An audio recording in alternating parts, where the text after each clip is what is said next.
Now, the World Trade Organization ranks Nigeria as the largest food market in Africa, with significant investment in the local industry and a high level of imports. The food and beverage sector are estimated to contribute 22.5% of the manufacturing industry value and 4.6% of the country's GDP. Now, let's discuss this further on the opportunities and the market value. Now, joining me to discuss this is Winifred Okocha. She is a cook who studied mass communication at Delta State University, Abraka. Thank you so much for joining us, Winifred. Good morning. Thank you for having me. From mass communication to being a cook, how did it happen? First of all, I grew up in a family of cooks.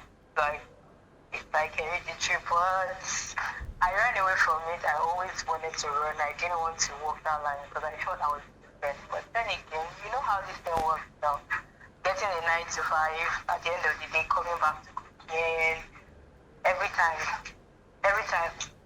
I try to stay away from cooking, I'm like, okay, I don't want to work the same because my mom did, my aunties did. It was like a family thing.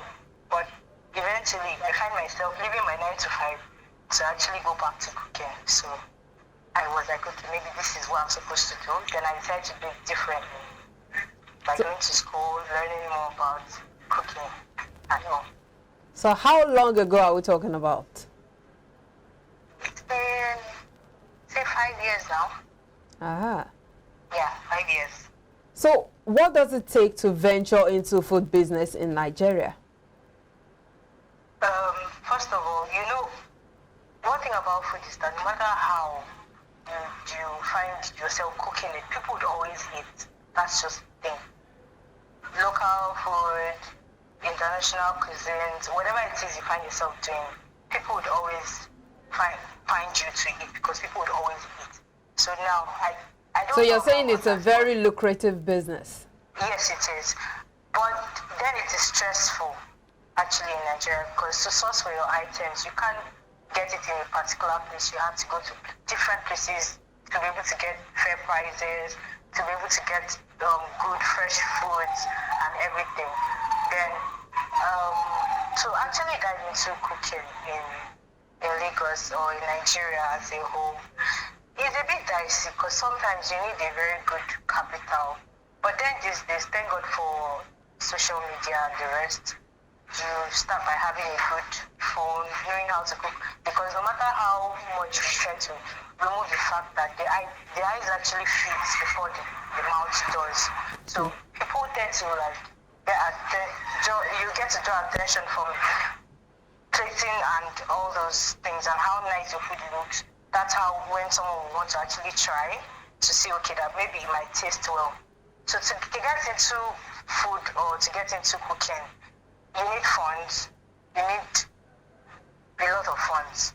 But then again, if you can't afford to do the lot of funds, you can start in your kitchen. You can start in your kitchen. With the help of social media, you can start in your kitchen. So walk us through some of the challenges you've had to deal with and how you've been able to handle them as a cook. Well, sometimes, it's not every time you actually make good meals, and sometimes dealing with people actually is one of the things that you have to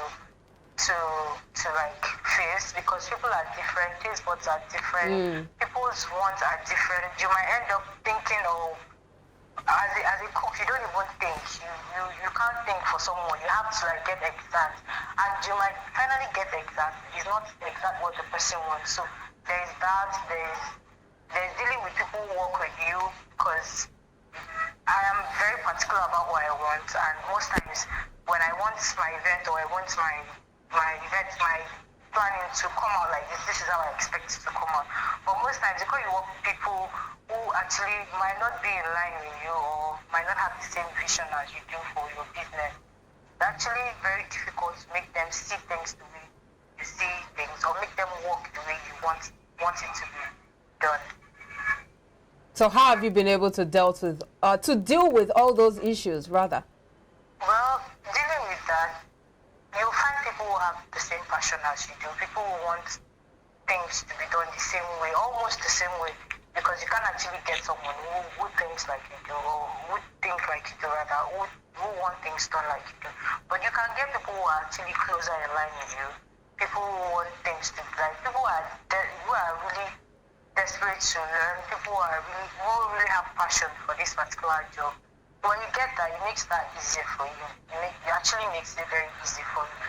Then you can say, okay, I'm leaving a job to this staff because I know this person will actually carry it out very well. You don't have to be on ground all the time for people to work the way you'd work. Like when you're not around and nobody is missing the fact that, oh, she's not here, her signature is not here, or she's not tasting like she would actually do it. You just get someone who has passion for the same thing that you want. So from the sound of it, you must have a recipe that you use all the time, because I noticed that most cooks usually have a particular way that their food tastes, and you just mentioned it now.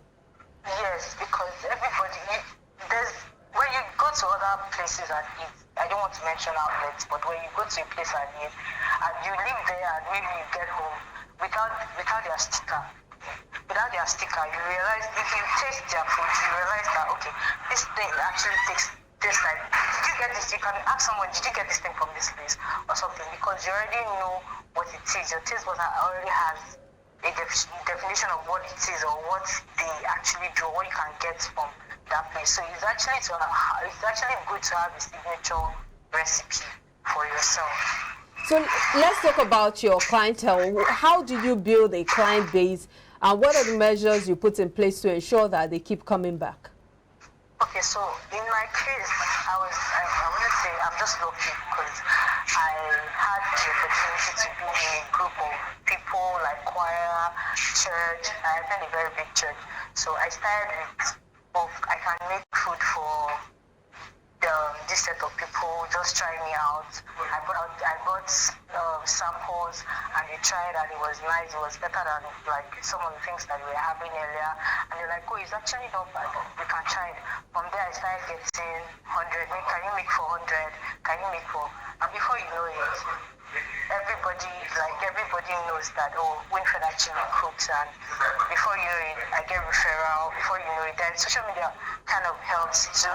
But trust me, it wasn't easy for me to get on social media because naturally I'm not a social media person. So it took me a while to like, okay, you know what, maybe. But sometimes my friends are always angry that you don't get to post your work and it doesn't make sense. But then again, I get referrals a lot. And sometimes I work so much that I don't even remember to snap the things that I do. Chicken, but I still get referrals from people, mainly from church, from friends of friends, from people who had seen my work, people who had been in a place where I had served and it turned out to be nice, and before you know it, so can you do this, can you do this, can you do it? So let's talk about the COVID-19 pandemic, which of course caused the shutdown of the economy in 2020. Did it affect you, and how have you been able to manage with the current COVID-19 protocols? Oh, it actually did, because before COVID, I usually go for fairs. That's like to build my brand. I go for a lot of fairs. But when the COVID came, the fairs shut down.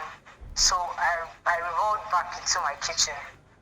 Like I had to start doing the soup thing, order for soup. But it wasn't still easy because most people were like in that period managing. Most people weren't going to work. Most people weren't leaving the house. It was just few that were like, okay, can we get soup? Can we get this? But at the end of the day, we just give God the glory because it was not that bad of a year for me, because for my kitchen I was doing things. Yeah, so it wasn't that bad of a year. But so you talked about the fact that you had to go to a school to get trained to become a cook or a caterer.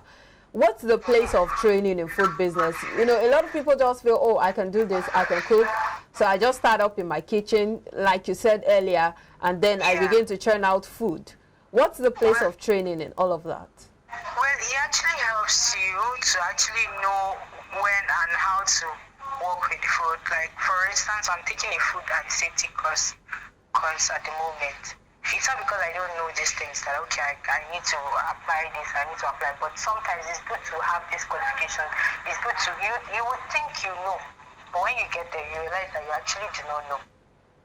So it helps you to build your brand. If you really want to get better, if you want to live this, like I told you, I came from a family that I already know the basis of food. I know how to make good food. I would make a food and you will eat it and you'll be like, I want more. But then again, I didn't want to be the usual cook. I didn't want my food to be the regular one that my family, I want it to be different. So if you want to be different, you have to find a way to get through this thing. Go to school, get educated. People think in Nigeria education is actually, there are some education that are actually worth it. And at the end of the day, certificate also comes along because if I want to apply for a chef somewhere or a cook somewhere, I should be able to tell the person I actually went to this particular school and I know what I'm doing. Now, Nigeria's food processing sector remains underdeveloped despite considerable market potential. And currently, the country depends on imports to meet its demand for quality processed foods. What do you suggest can be done in order to change this narrative? Okay, so I think the Nigerian government should invest more in agri. There is nothing we can actually get if you put our mind to it here or if we try to get it here. First off, importation is very expensive. It's not making life easier for cooks here in Nigeria. Because by the time you realize how much you are paying on or getting a particular item to make food for people, you realize that there's actually no gain in making these things after you've gotten the items or the ingredients to actually make this stuff. But if it is gotten here in Nigeria, we can actually say, okay, reduce the cost of things. It will make life easier for everybody. It will even make people, in as much as yes, people would always eat, no matter how difficult things are in Nigeria. But then again, if they can invest in our agricultural sector, I think it will be better and it will be favorable to a lot of people because the things that we can get, Nigeria is very fertile, and trust me, I have tried gardening in my house. I have tried gardening in my house, and I tell you that it was nice because I didn't have to quickly dash out to get some things. There are things that I would just come out of my backyard and I'll just get. And I know people who have tried gardening, and I can also tell you that it feels actually good when you know that you can uproot from your plant, from your backyard or from the soil and make something nice than going to get stuff that have been stocked for days. A businesswoman at heart, indeed. Now, I would like you to give a word of advice to people, prospective food vendors out there.